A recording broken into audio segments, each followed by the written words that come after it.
नमस्कार विद्यार्थी मित्रांनो, डॉक्टर सुशील स्पॉटलाइट या युट्यूब चॅनलवर आपलं सर्वांचं स्वागत आहे। 5 मार्च मंगळवार संबंधीच्या महत्त्वाच्या न्यूज आपण बघणार आहोत। यातली सर्वात पहिली न्यूज म्हणजे काय तर नाणार तेल शुद्धीकरण प्रकल्प आता रोहा येथे होणार आहे। आपण बघितलं होतं की नाणार तेल शुद्धीकरण प्रकल्प हा रत्नागिरीमधल्या राजापूर तालुक्यातल्या नाणार ठिकाणी होणार होता आणि तो रद्दबादल करण्यात आला। त्याच्यासाठीची काही राजकीय कारणं होती, युती आणि त्या सगळ्या गोष्टी, शिवसेनेचा याला विरोध होता आणि बीजेपीने मग युतीसाठी तो निर्णय घेतला होता। पण आता सरकारने थोडी मुसिद्दीगिरी दाखवून हा प्रकल्प रोहा येथे सिडको अंतर्गत करण्याचा निर्णय घेतलेला आहे आणि या प्रकल्पासाठी सहाय्य कोणाकोणाचं आहे तर ते आपण बघूयात। अरामको कंपनी बघा, सौदी अरेबियाची, इंडियन ऑइल आहे, त्याच्यानंतर भारत पेट्रोलियम आहे, हिंदुस्तान पेट्रोलियम आहे, यांच्या सहाय्यातून हा प्रकल्प येणार आहे। खर्च याचा तब्बल 3 लाख कोटी इतका खर्च आहे। जमीन अधिग्रहणाचा विचार केला तर तब्बल 50,000 एकर एवढी जमीन अधिग्रहण करण्यात आलेली याच्यासाठी। उद्योग खातं बाजूला सरून सिडको अंतर्गत, कारण उद्योग खातं हे शिवसेनेकडे होतं आणि तो सगळा विचार करून यांनी उद्योग खातं हे बाजूला सारलेलं आहे आणि सिडको अंतर्गत रोहा, अलिबाग आणि मुरुड तालुक्यातल्या जवळपास 40 गावातील जमीन एकात्मिक औद्योगिक वसाहतीसाठी सरकारने ताब्यात घेतलेली आहे। ती जवळपास 50,000 एकर आहे। गुजरात आणि आंध्र प्रदेश हे जे 2 राज्य होते हे या प्रकल्पासाठी इच्छुक होते। जर हा प्रकल्प महाराष्ट्रात झाला नसता तर ही 2 राज्य कॉम्पिटिशन मध्ये होते की हा प्रकल्प, आणि हा खूपच महत्वाकांक्षी आणि इतका मोठा प्रकल्प आहे, रोजगार निर्मिती आणि बऱ्याच बाबी त्याच्याशी रिलेटेड आहे अर्थव्यवस्थेच्या, म्हणून सरकारने हा आता रोह्यात घेतलेला आहे। आता याच्यासाठी आपण काय करणं आवश्यक आहे की ज्या वेळेस तेल शुद्धीकरणासंबंधीचा इश्यू होतो तर तेला संबंधीचे काही बेसिक कन्सेप्ट आपल्याला माहित पाहिजे। आपण रेग्युलरच्यात बघत असतो की तुम्ही रेट जर बघितला पेपरला तर 1 बॅरलचा रेट येतो बघा, एका बॅरलचा रेट $40, $80, $140, 1 बॅरलमध्ये 159 लिटर इतकं पेट्रोलियम असतं बघा, ते तेल असतं, ते अशुद्ध असतं, ते नंतर शुद्ध करावं लागतं, त्याच्यासाठी रिफायनरीचे प्रोजेक्ट असतात। मॅपमध्ये आपलं काम आहे की मग भारतात रिफायनरी प्रोजेक्ट कुठं कुठं आहेत बरं, तर पेट्रोलियम संबंधीचे सगळे प्रकल्प बघणं गरजेचं आहे। जसं आपलं मुंबई हा आहे बघा, त्याच्यानंतर गुजरातमध्ये तुम्हाला कॅम्बे, अंकलेश्वर, कोसंबा हे दिसतं, त्याच्यानंतर इकडे नॉर्थ ईस्ट मध्ये जर तुम्ही आला तर दिग्बोई तुम्हाला दिसतं। सो अशा पद्धतीने तुम्ही मॅपमध्ये ह्या गोष्टी लोकेट करणं फार गरजेचं आहे, जेणेकरून आपल्याला ते अजून क्लिअर होत जातं। ज्या ज्या गोष्टी चर्चेमध्ये असतात बघा त्या मॅप थ्रूच करायच्या, मॅप थ्रू केलं की ते थोडं पिक्टोरियलीच्यामुळे आपल्या लक्षात राहतं। पुढची न्यूज आपण बघूयात। पुढची न्यूज जी आहे ती वायुदलासंबंधीची आहे, कारण एअर स्ट्राईक नंतर बरेचसे प्रश्न होते समोर आणि त्या प्रश्नांना सरळ म्हणजे आतापर्यंत कसलंही एक्सप्लेनेशन वायुदलाने दिलेलं नव्हतं, पण काल BS धानोआ यांनी एक स्टेटमेंट दिलेलं आहे। ते म्हणजे काय, वायुदल हे लक्ष्यभेद करतं, मनुष्य आणि मोजत बसत नाही। म्हणजे आम्ही टार्गेट सेट केलं, आम्ही आमचं टार्गेट हिट केलं, कॅज्युअलिटी किती झाली हे आम्ही मोजत बसत नाही।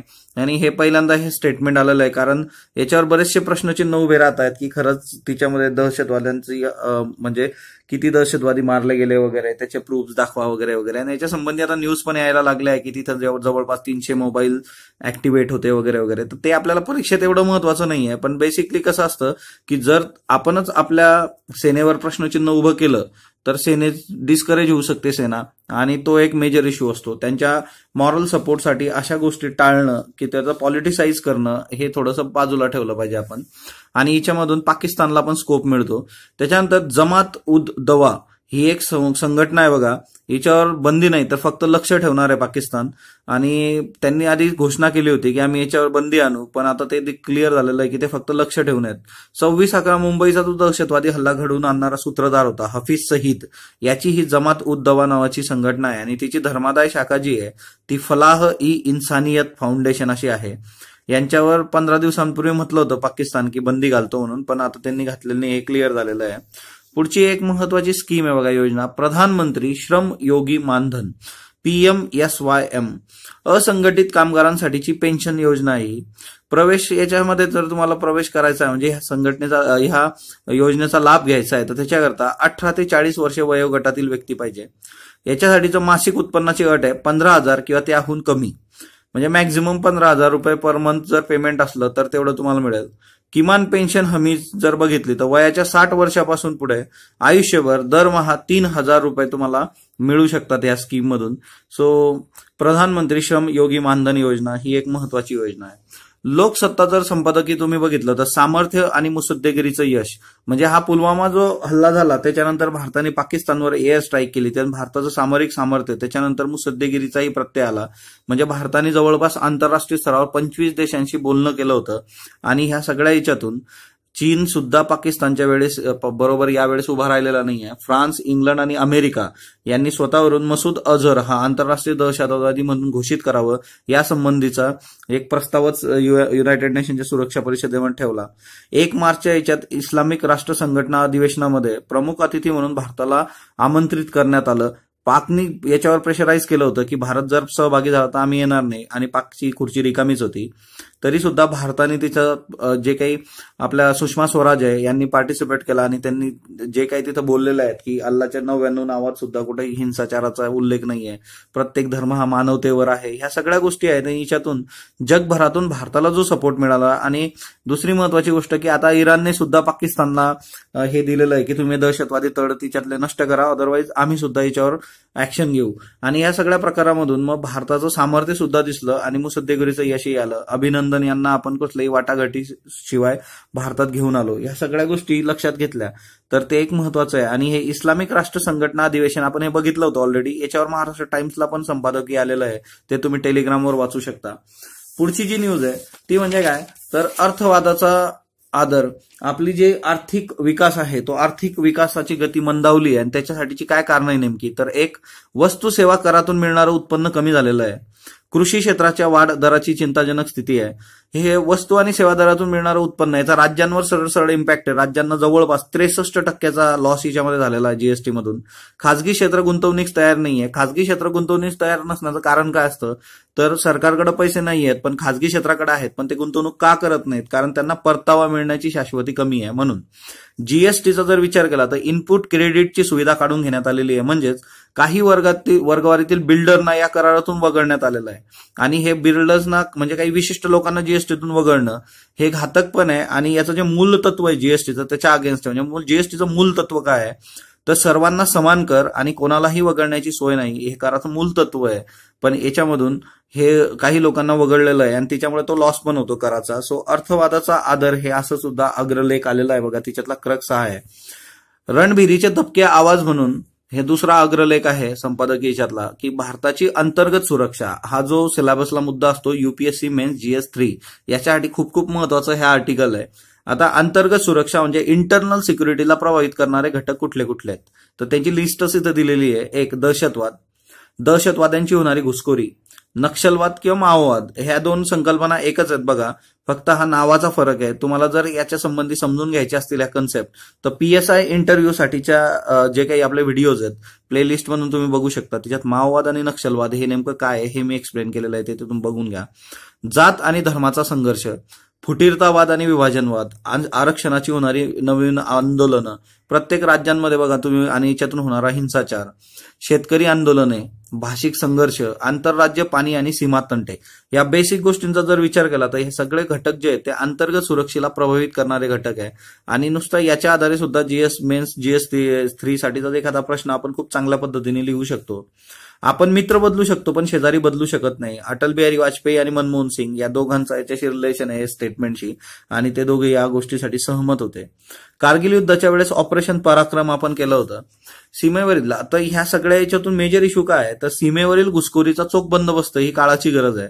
पाकिस्तानला पराभूत करणे, त्यांच्याबरोबर युद्ध करणे ही काळाची गरज नक्कीच नाहीये. मेजर इश्यू आहे की आपली इंटरनल सिक्युरिटी कुठेही कॉम्प्रोमाइज होता कामा नये. अशोक खेमका म्हणजे आता बघा हे इंटरनल सिक्युरिटी वगैरे मध्ये UPSC मध्ये काही पुस्तकं असतात की खूप म्हणजे मोठी मोठी पुस्तकं, हिच्यावर आला तुम्हाला तर एखादा प्रश्न येतो तो पण तुम्हाला 150 ते 250 शब्दामध्ये लिहायचा आहे. त्याच्याकरता असे आर्टिकल्स तुम्हाला खूप हेल्प करतात. याच्या आधारे तुम्ही खूप चांगलं हे करू शकता. त्याच्यानंतर अशोक खेमकांचा जर तुम्ही विचार केला तर IAS केडर हरियाणा आहे. अशोक खेमका यांच्या 27 वर्षाच्या कारकिर्दीत 52वी बदली झालेली यांची. म्हणजे सिस्टीममध्ये ट्रान्सफर आणि त्याच्यासाठीचा जो 3 वर्षाचा नियम आहे तो इथं कुठेही लागू होताना दिसत नाही. अशोक खेमका यांची काम करण्याची पद्धत आणि सरकार संबंधीचा जो इश्यू म्हणजे 2014 मध्ये जे काही रॉबर्ट वड्रा होते त्यांच्या अगेन्स्ट ऍक्शन घेतली. असं वाटलं बीजेपीच्या काळामध्ये यांना थोडीशी शांतता मिळेल पण ते काही दिसत नाहीये. यांची आता जस्ट एका ठिकाणी हे झालं होतं तर जमिनीवरून त्यांनी इश्यू हे केलं, ऍक्शन घेतली आणि परत त्यांची बदली झालेली आहे. सो बीजेपी काँग्रेस कुठलाही सत्ता आली तरी अशोक खेमका यांच्या एकंदर हिच्यामध्ये कसलाही फरक पडलेला नाहीये. जय चौधरी नावाची व्यक्ती बघा, हे भारतीय वंशाची व्यक्ती आहे. हिमालयातल्या एका छोट्याशा खेड्यामध्ये यांचा जन्म झाला होता. ब्लूमबर्ग अब्जाधीशांच्या यादीमध्ये नुकताच यांचा समावेश करण्यात आलेला आहे. झी-स्केलर नावाची कंपनी आहे जय चौधरी यांची, सिलिकॉन व्हॅली अमेरिकेमध्ये सायबर सुरक्षा क्षेत्रामध्ये कार्यरत असणारी ही कंपनी आहे. समझौता एक्सप्रेस पाकिस्तानने सुरू केलेली आहे बघा. 22 जुलै 1976 रोजी शिमला कराराअंतर्गत ही सुरू करण्यात आली होती. 1971चं जे युद्ध झालं होतं, भारत पाक युद्ध, आणि त्याच्यानंतर बांगलादेशचा जन्म, याच्यानंतर शिमला करार करण्यात आलेला होता. हा शिमला करार 2 जुलै 1972 रोजी झाला होता. जुल्फिकार अली भुट्टो, प्रेसिडेंट ऑफ पाकिस्तान, आणि इंदिरा गांधी, तत्कालीन पंतप्रधान भारताच्या, यांच्यामध्ये हा करार झाला होता. बांगलादेशला पाकिस्तानची मान्यता सुद्धा याच्यातून मिळवण्यात आली होती. ही डिप्लोमॅसी म्हटल्या त्यांनी युद्धबंदी सीज फायर करण्यात आलं होतं. आणि ही जी समझौता एक्सप्रेस आहे ही 28 फेब्रुवारी पासून बंद करण्यात आली होती, कारण भारत पाक तणाव जो होता, पुलवामा हल्ला झाला होता, त्याच्यामुळे हे बंद करण्यात आलं होतं. दर बुधवारी आणि रविवारी दिल्ली ते लाहोर अशी ही समझौता एक्सप्रेस असते, आणि ती परत एकदा सुरू झालेली आहे बघा. झुलन गोस्वामी आपल्या महिला क्रिकेट टीम मधील एक महत्वाची बॉलर, ही गोलंदाजीमध्ये आता सध्या अव्वल क्रमांकावर गेलेली आहे. 2017 मध्येही ती अव्वल क्रमांकावर होती. डिस्लेक्सिया नावाची जी हे आहे एक टर्म आहे, डिस्लेक्सिया, हे न्यूजमध्ये होतं बघा. त्याचा थोडा राजकीय संदर्भ आहे, तो महत्वाचा नाही. पण डिस्लेक्सिया काय असतं तर disorder involve defaulted in learning, म्हणजे हा एक आजार आहे की ज्याच्यामुळे तुम्हाला वाचताना त्रास होतो, शब्दांचा अर्थ लावताना त्रास होतो, त्याच्यानंतर जे काही सिम्बॉल्स असतात वेगवेगळे ते लक्षात घेता येत नाही. याला डिस्लेक्सिया असं म्हटलं जातं.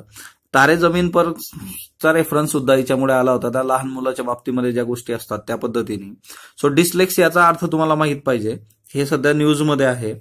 डॉक्टर सुशील स्पॉटलाइट या चॅनलला तुम्ही जो प्रतिसाद देत आहात त्याबद्दल मी आपला आभारी आहे. फेब्रुवारी महिन्याची जी काही पीडीएफ आहे ती तुम्हाला वेदांत झेरॉक्स सदाशिव पेठेमध्ये मिळून जाईल. त्याची ई कॉपी पण टेलिग्रामवर मी पोस्ट करेल, तिथून सुद्धा तुम्ही ती घेऊ शकता. सो धन्यवाद विद्यार्थी मित्रांनो.